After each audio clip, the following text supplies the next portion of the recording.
Start பண்ணலாமா? ஆரியர்கள் எங்கிருந்து இந்தியாவிற்கு வந்தனர்? மத்திய ஆசியா. ஆரியர்கள் முதலில் எந்த பகுதியில் குடியேறினர்? பஞ்சாப். ஆரியர்களின் முக்கிய தொழில் என்ன? கால்நடை வளர்ப்பு. வேத காலத்தில் மக்களிடமிருந்து வசூலிக்கப்பட்ட வரி எது? பாலி, அதாவது ஆறில் ஒரு பங்கு. வேதகால கல்வி முறை எது? குருகுல முறை. தென்னிந்தியாவில் பெருங்கற்கால பண்பாடு எந்த காலத்தை சேர்ந்தது? இரும்பு யுகம். பெருங்கற்கால மக்கள் இறந்தவர்களை அடக்கம் செய்ய பயன்படுத்திய பெரிய கற்கள் எவை? மெகாலித். பெருங்கற்கால பண்பாட்டில் இறந்தவர்களுடன் அடக்கம் செய்யப்பட்டவை எவை? உணவு, ஆயுதங்கள், நகைகள். ரிக்வேத காலத்தில் ஆரியர்களின் வாழ்விடம் எது? சப்த சிந்து. வேத காலத்தில் ஆரியர்களின் மத நம்பிக்கையின் அடிப்படை என்ன? வேள்விகள் மற்றும் தெய்வ வழிபாடு. பின்வேத காலத்தில் விவசாயம் விரிவடைந்ததற்கு முக்கிய காரணம் என்ன?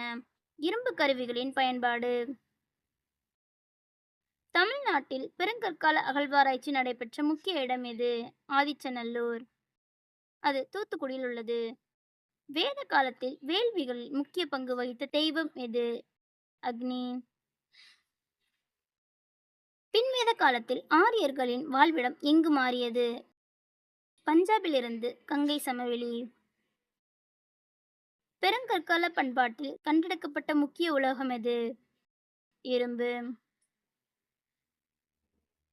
வேதகால சமூகத்தில் தாசர் என்று அழைக்கப்பட்டவர்கள் யார்? அடிமைகள். வேத இலக்கியங்களில் ஸ்மிருதி என்றால் என்ன? மனிதர்களால் எழுதப்பட்ட நினைவு நூல்கள். தென்னிந்திய பெருங்கற்கால பண்பாட்டின் முக்கிய சான்று எது? பெருங்கற்புதைப்படங்கள். வேத காலத்தில் இரும்பு பயன்பாடு எப்போது தொடங்கியது? பின்வேத காலத்தில். உபநிடதங்கள் எந்த வேத இலக்கிய பிரிவைச் சேர்ந்தவை? ஸ்ருதி. ரிக்வேதத்தில் குறிப்பிடப்பட்ட முக்கிய பெண் தெய்வம் எது? உஷஸ். வேத காலத்தில் ஜன என்ற சொல் எதை குறிக்கும்? மக்கள் குழு. ரிக்வேதத்தில் குறிப்பிடப்பட்ட முக்கிய நதி எது? சரஸ்வதி. பெருங்கற்காலத்தில் உர்ண புதைப்படம் என்றால் என்ன? சாம்பலை பானையில் வைத்து புதைத்தல். வேத காலத்தில் ஆரியர்களின் முக்கிய செல்வம் எது? பசுக்கள். வேத காலம் என்ற காலகட்டம் எது? பொது ஆண்டுக்கு முன்பு 1500 முதல் 600. வேத இலக்கியம் எத்தனை பிரிவுகளாக பிரிக்கப்படுகிறது? 2 பிரிவுகளாக, ஸ்ருதி மற்றும் ஸ்மிருதி ஆகும். சூத்திரர்களின் முக்கிய பணி என்ன? சேவை செய்தல் மற்றும் உழைப்பு. வேத இலக்கியங்களில் ஸ்ருதி என்றால் என்ன? செவியால் கேட்டு பாதுகாக்கப்பட்டவை. சத்தியமேவே ஜெயதே இந்த நூலிலிருந்து எடுக்கப்பட்டது. முண்டக உபனிஷத். மென்ஹிர் என்ற மெகாலித் எது? நிற்கும் ஒற்றைக்கல் தூண். தசராஜ்ய யுத்தம் என்றால் என்ன? 10 மன்னர்களின் போர். பெருங்கற்கால பண்பாட்டில் சிஸ்ட் என்ற வகை எது? கல்பெட்டி போன்ற புதைப்பட அறை. பின் வருவனவற்றில் வர்ண அமைப்பின் ஒரு பகுதி அல்லாதது எது? வேளாளர். ஸ்மிருதிகளில் அடங்கியவை எவை? அனைத்தும். எது நித்தியமானது மற்றும் மாற்ற முடியாதது? ஸ்ருதி. வேத இலக்கியத்தில் ஸ்ருதி பகுதியில் அடங்காதது எது? புராணங்கள். ரிக்வேதம் எந்த பிரிவைச் சேர்ந்தது? ஸ்ருதி. வேத காலத்தில் தொடங்கிய சமூக பிரிவினை எது?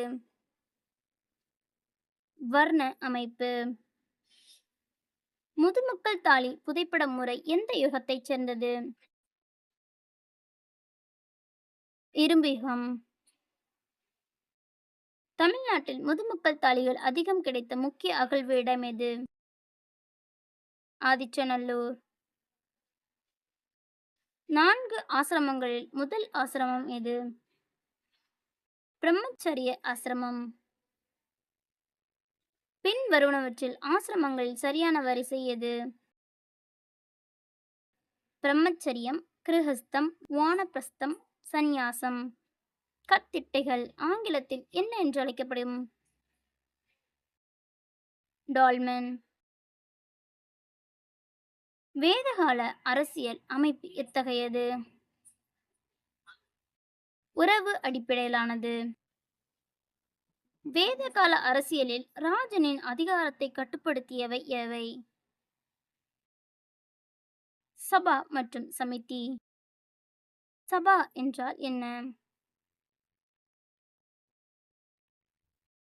முதியோர்கள் கூடும் சபை. சமிதி என்றால் என்ன? மக்கள் கூடும் சபை. வேத காலத்தில் விதாத்தா என்ற அமைப்பு எது?